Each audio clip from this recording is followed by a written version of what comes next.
Баршаңызға сәлем достар, сізді каналымда қош көрдім. Бүгін жаз мезгілінде көкөністердің мол уақытысында өте жиі дайындайтын отбасымыздың сүйікті тағамының рецептісімен бөлісетін боламын. Менімен бірге болыңыздар.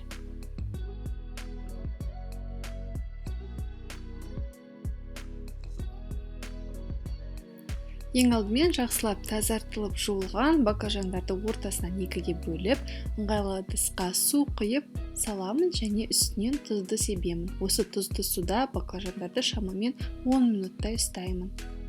Баклажандарды пісіретін противеньді дайындаймын. Ол үшін құрғақ таза противеньді жақсылап сұйық маймен молынан майлап шығамын.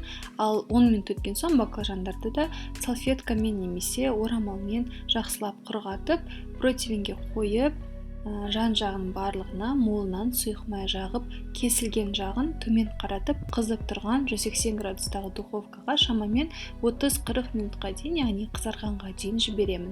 Негізі рецепт бойынша 3 баклажан керек, менде үйде бары 2 болғандықтан екеуінен жасаймын. Ал енді начинкасын жасауға кірісемін. Ол үшін орташа оттағы табаға сұйық майды құямын. Сұйық май толық қызғаннан кейін ғана тартылған етті, менде сиыр етін салып, суы толығымен тартылып кеткенге дейін жақсылап қуырамын. Ұсақтап туралған пияз бен сарымсақты салып, кішкене қызарғанға дейін шамамен 2-3 минуттай тағы да араластырып отырып қуырамын.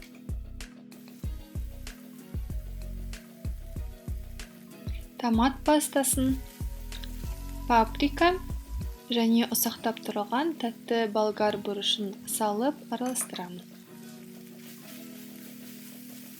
Тұзы мен бұрышын саламын. Өзіңіздің талғамыңызға байланысты пропорциясын кішкене көбірек немесе азырақ қылып өзгертуге болады. Енді ұсақталып туралған қызанақты саламын. Отты ең төменгісіне қойып, жақсылап араластырып, бетін жауып, шамамен 5-7 минутқа бұқтырып қоямын. Өзімнің қалауыма байланысты тимьян шөптерін мұнда қостым, оны салу сіздерге шарт емес. Қызанақтар жұмсарып жоқ болып кетті.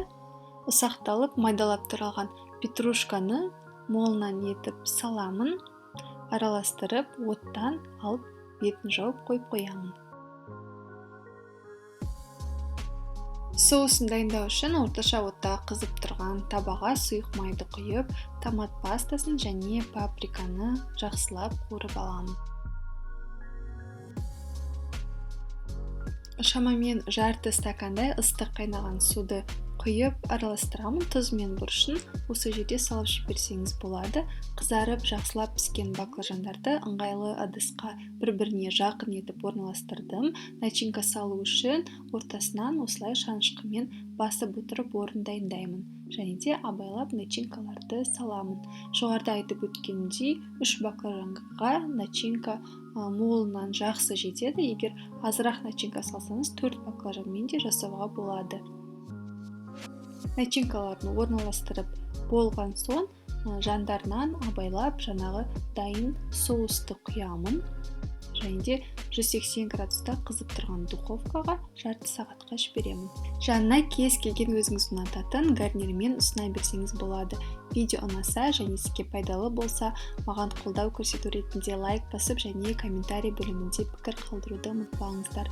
Толық рецепт описание бөлімінде. Маған сеніп, менімен бірге болғандарыңызға рахмет.